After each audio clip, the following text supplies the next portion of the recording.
from the program. Uh-oh. We are recording. Sorry about that. No problem. Yeah, so like I said, that number is 30. And I know Councilman Walker wanted to know how many SLBEs we had by category. So we have 8. That's in our architecture and engineering category. In construction, there's 37, 12 in non-professional, 34 in professional, and we have 5 in wholesale. So those are the different categories that we certify in. So those are the numbers that was asked the last time.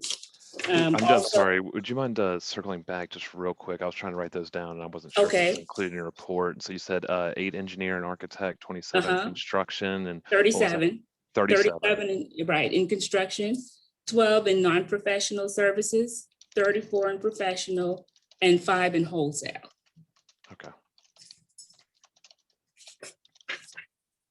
And also, I just want to say that we have 2 new employees that joined us since we met last. Our assistant manager, Ms. Pamela Green, she started today. And we also have our program coordinator that started with us about 2 weeks ago. Her name is Anjanette Dunbar. We're so happy to have them on board. So now we can truly say we're fully staffed and we're ready and we're excited. So just look forward to some great and exciting things coming from our office. As far as our SLBE goal participation, since we met last, we were able to set 2 goals on under the public works. If you go to the SLBE participation sheet, we set 9% goals on 2 non-county projects. So we're really, really excited about that. We're moving forward. We have a training again on Wednesday. Right now, we have about 59, I think was the last count, for our training on the WWH of financial planning. So we're moving ahead. We did some internal trainings over the past month, getting ready. Like I said, we have some good and exciting things that's getting ready to come up from OSBO. So stay tuned. Any questions? I think it's very well covered, Erica. Any questions from anybody else? Seeing none, I appreciate it very much. Thank you for your report. All right. Thank you. All right, we can move on to item 4 on our agenda, Mr. Niermeyer with our transportation program update. Okay, thank you, everybody. Let's make a note here real quick. Yeah, I had about 5 questions written down for Erica, and she covered every single one in her report. She's on the spot. Impressive. Okay, good evening, everybody. Michael Niermeyer, Transportation Director. Thanks for joining this evening. We've got some general notes from similar to last time, just a couple updates. Just to make you know, our new finance manager will be starting on June 7th. She's coming on board, very excited to have her. And she'll be extremely busy for the first couple of months, just getting dialed in, getting trained up, and learning the ropes of the program. I think she'll be an excellent addition to the program. 3 things that council has approved. We did have a bikeway IGA that's been going on probably since last September. It was approved by May 4th. This is actually going to the city, I believe, the 1st of June, which is Tuesday, for final approval.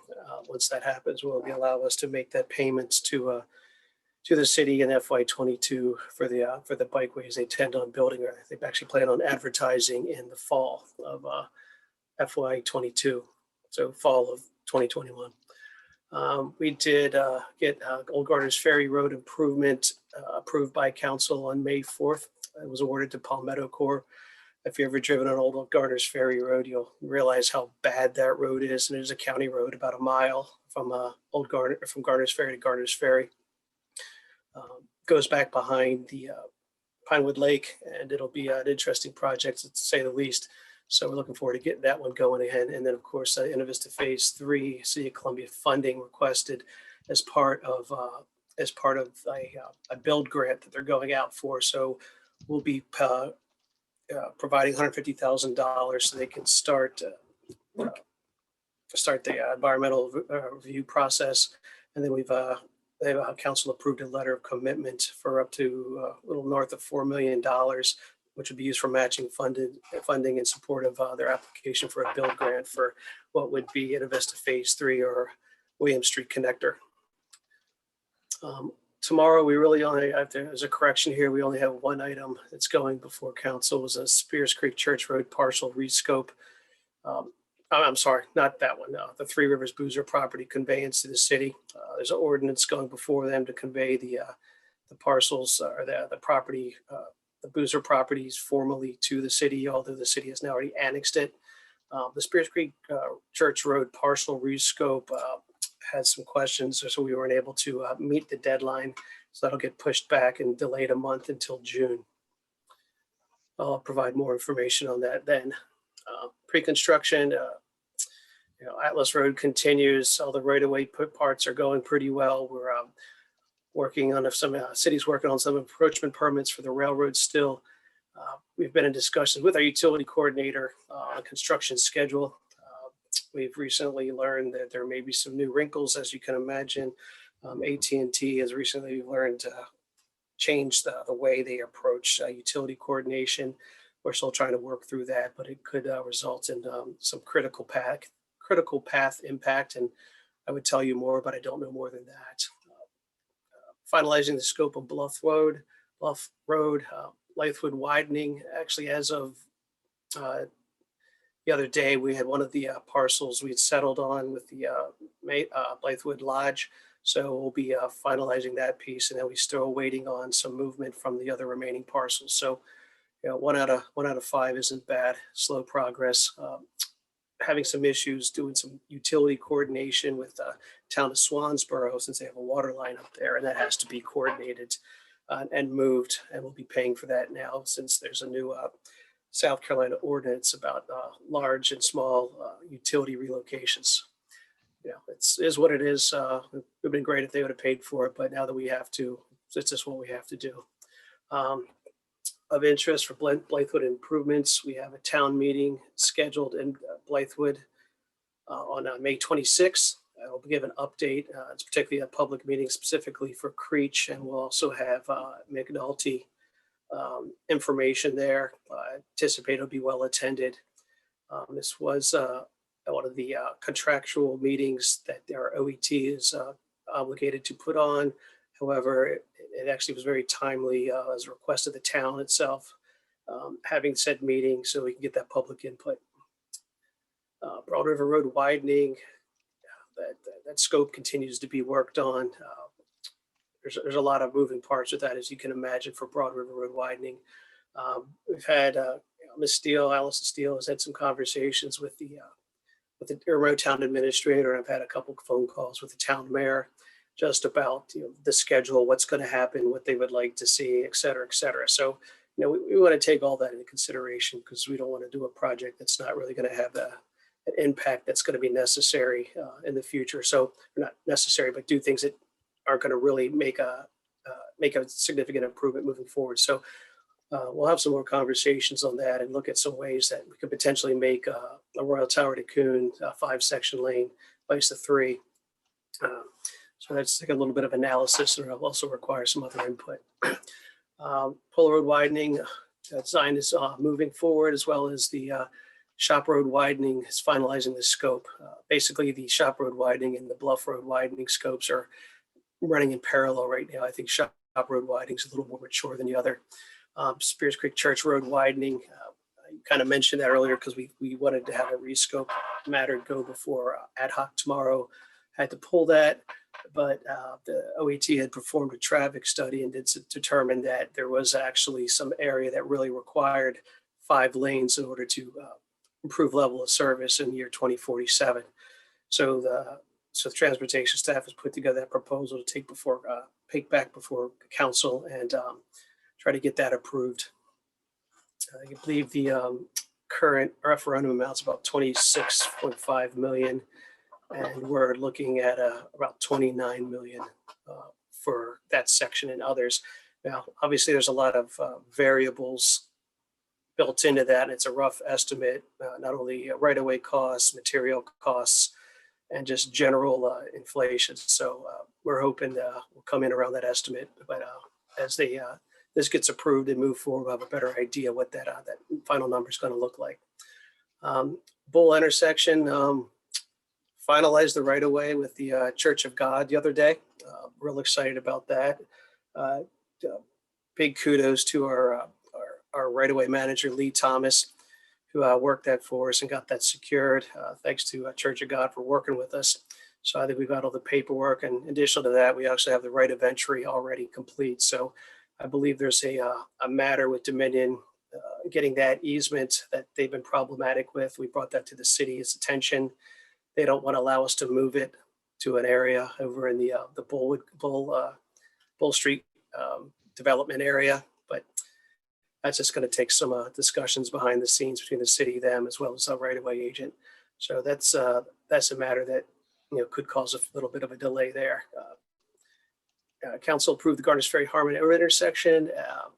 We got do have the work authorization placed for CEI for that already, and we're getting the fee proposal to perform the bid phase services. What does that mean? That means the program development team would do their own bid services as part of their contract, and trying to achieve a better economy of scale of our staff and how they spend their time. And then the OETs, we've written in that responsibility to the OETs, so they take care of that for us now. It's a good investment, particularly for my staff that is very busy managing both design and executing projects. So that's a small thing that we could put on the OETs and let them work that for us. So moving on, Broad River Recorder NIP. Some of you may be familiar with the SCDOT safety corridor safety program that I believe they've started already or about to start. You may also recall that as far as the penny goes, I believe there's a $19 million allocated out of the neighborhood improvement pot of money for Broad River Corridor. There's a lot of things we can't do with that money now due to DOR regulations that would be included as betterments or landscape medians, things like that. So one thing we could do is we went ahead and purchased signage for the SCDOT to install along these roads. So, $5,600 for some road signs that we bought through South Carolina Department of Corrections. Money well spent. We're obviously being very careful of how we spend our money, but that was almost a no-brainer. And we're going to continue to work with SCDOT on this and find other ways that we can either contribute or help them help us with fulfilling the Broad River Corridor project. Dirt Road L. I believe we have 3 roads on there now. Like to have more, but that's how they fell out. That was just loaded into our automated procurement system. That should be coming out probably within a month. So we'll have K, which is ongoing now, and then we'll have L coming out. And then we'll have likely a larger dirt road package coming out this fall with anticipating, maybe 5 roads on that. So we're real excited to get a second one out. Jeff McNesby's done a really good job working with our on-call engineering teams and working all these legacy issues that have kind of stalled a lot of these. So I'm real excited because we've been pushing them hard. Crane Creek Greenway, we're still continuing developing that scope for the OET. It seems like a while, but there seems to be a lot of busy engineering consultants right now, which is good for them. For us, I guess it's good. But anyway, they're continuing to work on that. Now, Gills Creek Greenway, OET is under the service order for design. We're continuing to look at the remaining funds available of the combining those 3 segments of the Gills Creek, proposed Gills Creek Greenway, and see what we have. And that'll really drive what kind of greenway and how long a greenway we can build. So that's always, it's just a matter of really coming up with that final number and working with the city on either getting some design standards modified. Smith Rocky Branch, OET has finalized that survey work. I believe there was just an alignment approved. There was a deconfliction that we got permission from for a city utility. So that's a good sign there. Last time we talked at the Greenway Advisory Committee about Smith Rocky Greenway, there was a lot of called skeletons that came out of the closet on, well, did you know about this? Did you know about that? sort of, maybe, kind of. And that's okay. Better to get it out in front. So I know there's a lot of coordination going on, and I'm sure we'll have another public information meeting on that at some point. Sunset Road sidewalk, it says the remaining sewer and drainage issues. SCDOT is a little bit behind on a lot of their plan reviews, not on just this project, but a few others. And also, I believe we have about 5 right-of-way matters that are being worked, and I think about 2 of the 5 have been responsive, and 5 we've been waiting on responses from, and that's just being persistent with our right-of-way agent, following up and making sure we get all of that in place. Percival Road sidewalk, that's finalizing the design and preparing bid documents. Alpine submitted plans and it's for that land disturbance permitting. So that takes about as long as it takes to review the plans for land disturbance permitting. We don't know. I'm sure we'll have an update on that one really soon. Moving forward, construction update. The the Fairway sidewalk as part of the Decker Woodfield NIP has been completed. Final walkthrough has occurred, and punch list items are addressed. That was probably the fastest sidewalk project I've ever seen in my whole entire life.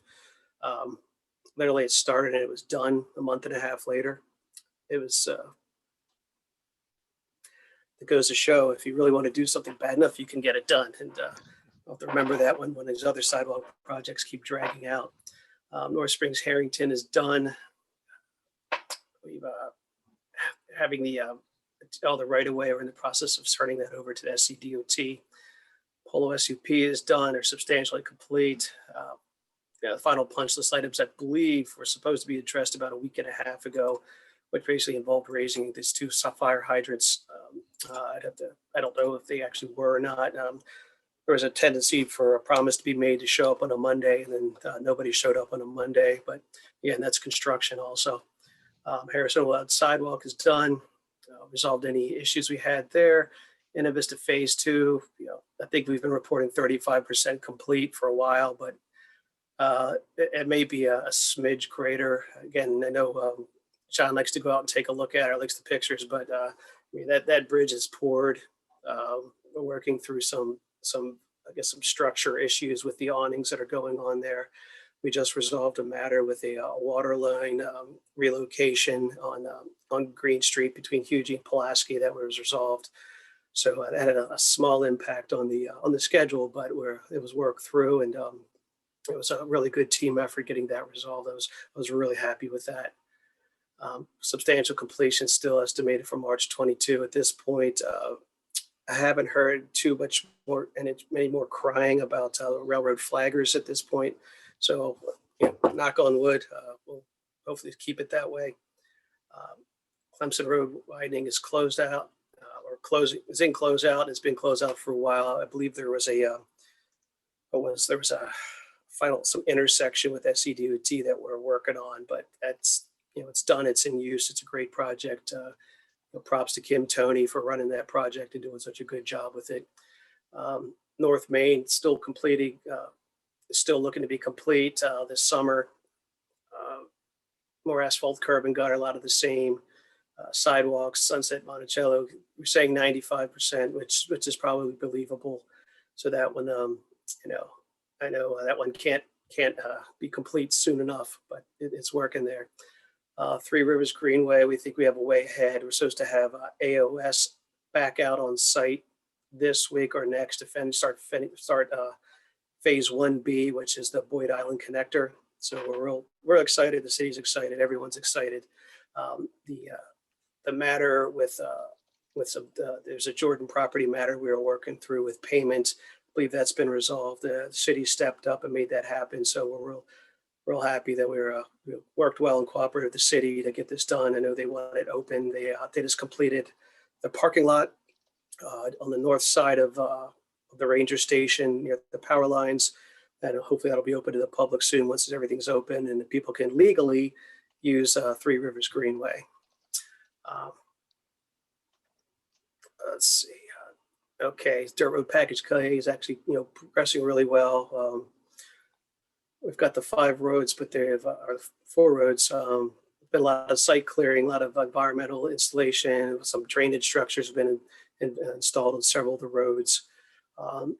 Relatively quiet from the population on that, but we've had a lot of interaction, in person on site with several neighbors and residents in the area. So we're trying to do a really good job of being out there on site and making sure if we need to make field adjustments, we make field adjustments when possible. CERN, I would say it's 99% complete right now. The road can be opened at any time if it's not already. People move the barrels already and drive down there. But we're looking to have some penny signs posted out there and have a kind of a grand opening event if Miss Shaquise Newton would like one. The program doesn't do grand openings, but other people do. So we're going to make sure that that's available if need be. The other thing we're trying to do is working with Richland County GIS. They've been great on a lot of things we've been trying to do for either traffic analysis, crash analysis, and not just flying their drone. We're going to try, they're working on trying to get permission since McIntyre is so close, and special use airspace to be able to fly the drone around, get a good slant angle view of everything. We do a voiceover of the project starting over by Lower Richland Boulevard down to the corner of Garner's, cross Garner, showing all the raised medians and drainage structures, a new traffic pattern going up Garner's Park Road, which is the new road, showing the shared use path, the new entrance is there, and then you'll hang a right on Rabbit Run, show the new shared use path, and also emphasize the drainage repair that the county has performed with some funding from SCDOT to resolve all the flooding issue across Rabbit Run, which has plagued that area for years and years and years. And I think that's just shows a really good success project for the penny, as well as how we cooperate and work with SCDOT for resolving some of the greater issues. Why build something twice if you can build it once? Surface package queue still in closeout. There's a few minor things that we're waiting on the contractor to go up and do. Our pre-construction meeting was held, looking to begin by the beginning of June. I think we might have adjusted to the mid to June. They have to be complete by end of December. I have a feeling they'll be able to get all 52 of those roads complete by then. Clemson Road Sidewalk 1 had the pre-con on May 10th, and mid-June will be the construction start date for that one. And then finally, I mentioned earlier, council approval of Old Garner's Ferry Road, revitalization, rejuvenation, if you will. And we have not scheduled that pre-con yet, but that'll be coming up directly. Our open solicitations, our upcoming solicitations still haven't changed. We still have there's three large sidewalk projects that are pending. Atlas Road still pending, Garner's Ferry Harmon this summer, Bull Elmwood this summer, Blythewood widening. Let's hope it's not the winter of 21, but right away, what can you do? And then Dirt Road Package L, could be as early as this summer as opposed to the fall of 21, and hopefully a Dirt Road Package M in the fall of 21 instead. So that's a lot of information quickly. Is there any questions I can attempt to ask? And if I can't answer it, I've got Allison Steele on the line. Very thorough. Thank you very much, Michael. Any questions from anybody specific to what we've just run through there? Larry, I'm mostly looking at you. I'm not sure anyone else is going to have any questions for Michael today. Larry's asked all the questions he's allowed to ask since I've been here, so we got it. Beat you up pretty good. No, I think it's a thorough review. I think you've covered everything. Nothing pops out to me as outstanding or anything that I would have questions about. Just going back through. One more saved round. I thought on council tonight, was there new nominees for TPAC on there? I thought there were. There were, and I was going to ask about that a little bit later, but if anyone now has information on those two folks that they had up in front of them last meeting, I'd be interested to know if that was approved or not. I saw the agenda, but not minutes yet. but we can follow up with council to figure out where that went. Hopefully to 2 appointments. They both looked very well qualified and motivated. So be thrilled to have them on board. And on that point also, I do continue to reach out to the city of Columbia. Haven't gotten any response from Eastover or Forest Acres. I think that both of them are probably not too interested since there aren't any projects left within their municipal boundaries that I could see other than maybe some repaving from one of these pavement projects.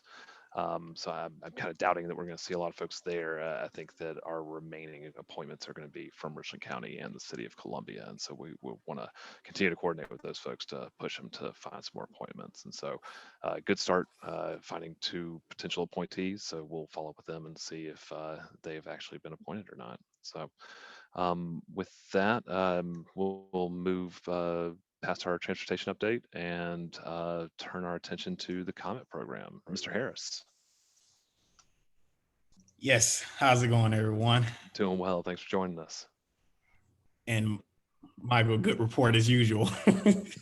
So I guess I'm going to get started just with some of the projects that we've been working on as of late.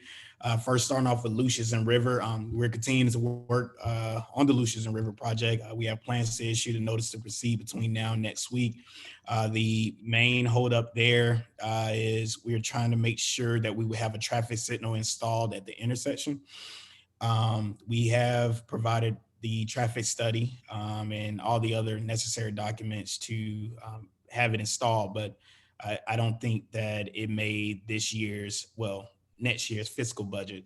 And so we're just trying to see what we can do to fast track the installation so we can move forward.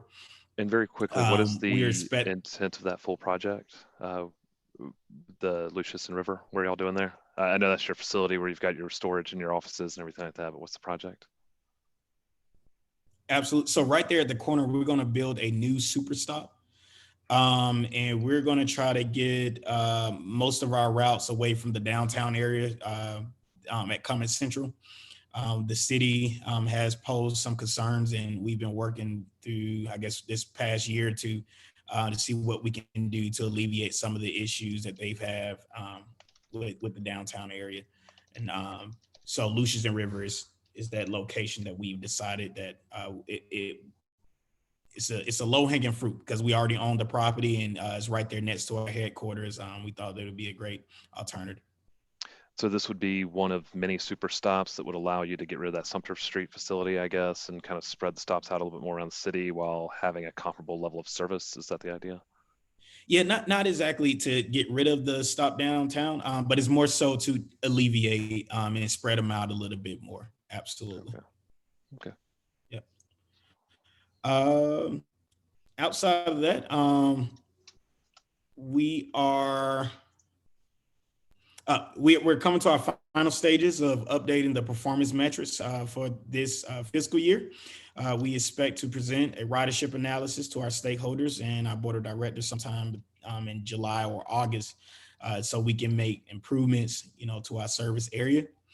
We have scheduled to have a bus stop. We have scheduled bus stop amenities to be installed along North Main corridor. So if you ride up and down that street now, you probably see a couple of pads there, but they're just waiting for an amenity, whether it's a bench or a shelter. But we do have a few benches in stock. We want to go ahead and get those installed as soon as possible and make the necessary orders for any remaining locations. We are in the implementation stage of our Title VI LEP program. We met with our contractor during a monthly safety meeting and discussed best practices when interacting with customers with limited English proficiency. We have further identified staff members that speak another language and are willing to provide assistance when needed. The NTD report has successfully been submitted as well for last fiscal year. We had to go through so many different cycles to make sure we get the data exactly where it needs to be. And we're in a good spot right now. And we are now waiting for the federal audit, and the consultant for the audit has already been submitted to be approved. Any questions thus far? Okay. great. But last but not least, as far as in just projects we've been working on, we are working on the software integration that will improve the overall customer service experience and ability to track buses in real time.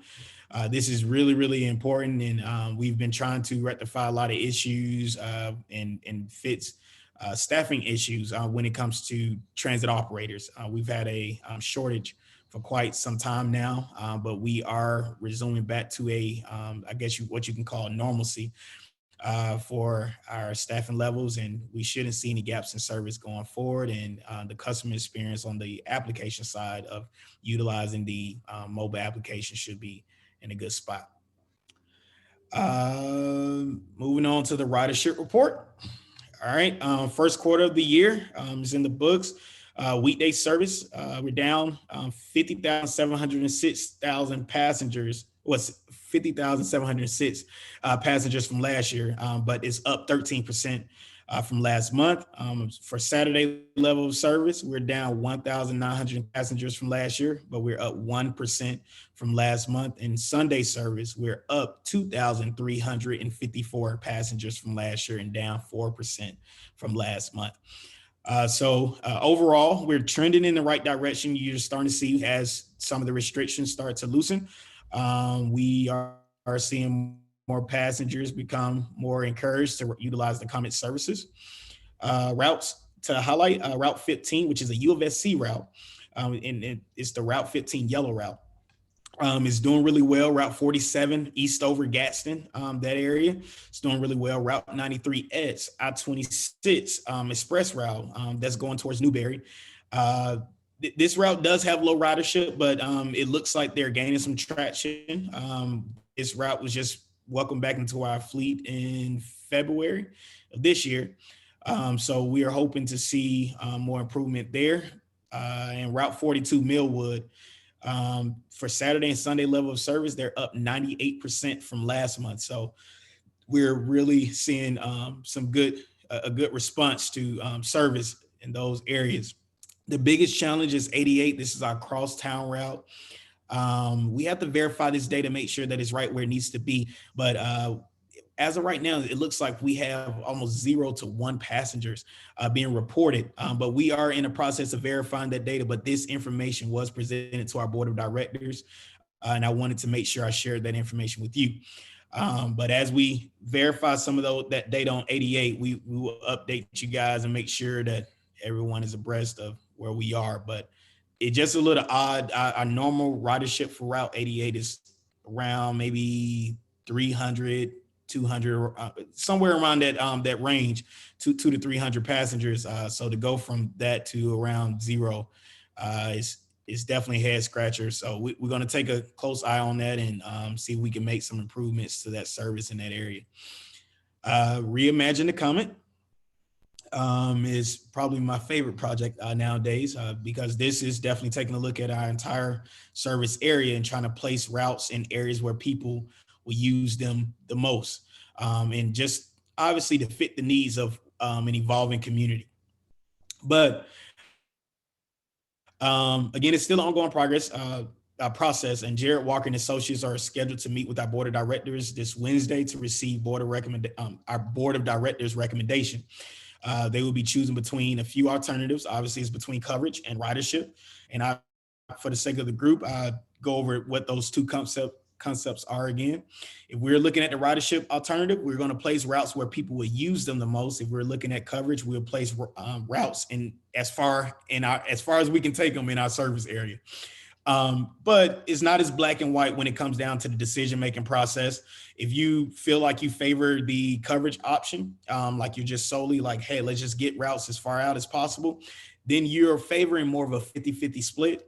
If you are leaning more so completely towards ridership, that means that you're recommending that we allocate resources more so 80% towards ridership and 20% towards coverage. And if you fall somewhere in between is either 60-40 or 70-30. But our board is going to come together and try to make that final decision. And from there, we would go through a simulation of what that final result would be based on a given budget and making sure we're staying fiscally responsible going forward. Any questions about that thus far? All right. Does Okay. reimagining the comet also include that fare free study, or is that separate? It'll be separate. So Okay. they did exclude pandemic numbers. So this is all data that is reflecting, I guess, our normal level of service. Okay, and I'm sorry, So I thought that part of one of these studies or one of the projects, and I understand that we went fare free during the pandemic to avoid, additional financial burden on folks. But I think that we were also looking at whether we could go fare free and supplement the funding with grants and that sort of thing if we were to go fare free. yeah, so and let me make sure I understand. So you're asking the logistics behind the charging of fares and I'm sorry, let me try and be clear. So I understand that we were fare free during the pandemic for good reason. However, before the pandemic, I think that the Comet was reviewing whether going fare free, so as to say that without assessing fare on the Comet, that you would be able to provide more funding through grants because you would be a free public transit organization. Is there a study like that going on, or is that something that I'm misconstruing somewhere? oh no, I think you're right on. So this is something that we are exploring, and that was definitely something that was following up under the leadership of John Ando when he was here. So, but what we're doing is trying to take advantage of the amount of passengers that we have had on our buses, I guess, throughout the pandemic, and seeing what type of funding sources we can, obviously bridge the gap with and help, drive some of the decisions going forward, especially with Reimagine the coming on board and just what service will look like going towards the future. Okay, thank you. Eric, sometime back, there was some talk about different resources or different fuels, electric buses, propane, whatever. Can you cover some of that? Is that? Yes, so we are still exploring that. As of right now, to be frank, a lot of our projects we have tried to slow down just a bit so we can get more adjusted since John's departure. But we are looking into those alternative solutions. We had a demonstration just last week. We've been up to Greenville to look at Proterra buses as well. So we are definitely actively looking around to see what we can do to get it, I guess, a more extensive fleet of those style of buses, obviously to reduce emissions in our community. But as we take those steps, we'll provide more information, but it's more of a slow progression nowadays, just trying to make sure that we can tackle a lot of these projects that we have moving all at one time. Thanks. Thank you. All right. Anything else I to guess add, Eric? Or go ahead. Just a few other things here. The implementation of Reimagine the Comet, just to throw this out there to you. This plan is not set to be complete until winter 2021. So I pretty much around December, January of next year. But of course, we have to go through marketing and things of that nature, public meetings to make sure that everyone is well aware. But looking at bus stop amenities, we have about 14 shelters designed, 7 benches designed. And at the time of this report, we had 29 stops under construction. And just to present some information on the financial report, total revenue period to date, we are at 2.3 million, and total expenses 3.74 million. Total collected from penny revenue February 2021 was 5,148,622. And we have issued an invoice for April 2021. And I'm not sure what was all included in that invoice at this time.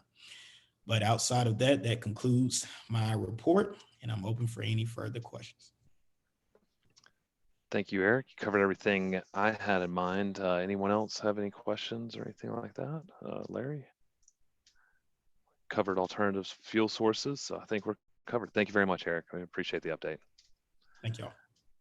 All right, moving on through the agenda here and other business, we have our next scheduled meeting there at the end of June. I think that looks like a good date. Any conflicts? I know last time I overlooked Memorial Day, so I wouldn't put it past me to miss something else on June 28th, but I think that sounds like a great date for me. And hopefully we'll have at least a couple of new appointees from Richland County to join us that meeting as well. And we can dive in and, stir things up a little bit, get to know some new people. And we also had that TPAC membership update. Like I said, I'll follow up with the clerk of council and figure out where we're at as far as actually getting those appointees in our seats, and try to reach out to those folks before we get started or have them in for a meeting or anything. So that was June 28th, you're saying? yes, sir. Does that work all right? Make it happen. So yeah, and so we'll go ahead and if we can, go ahead and get that on the calendar and sent out to everybody. Kelly, it looks like you've taken over those duties, and so if you want to send us a meeting invite today or tomorrow, I'm sure we'd go ahead and take it and go ahead and get that in the book, so we're ready to go. Yes, sir. I'll have it done by tomorrow. Awesome, wonderful, appreciate that. With that though, anything else we need to talk about with the group that we have left here? Seeing none, we'll adjourn this meeting. I appreciate everyone's participation and help today. Y'all have a great evening, and we'll be in touch soon. Thank you. Everybody, thank you. Take care. Y'all have a good one. All right. Have a good one.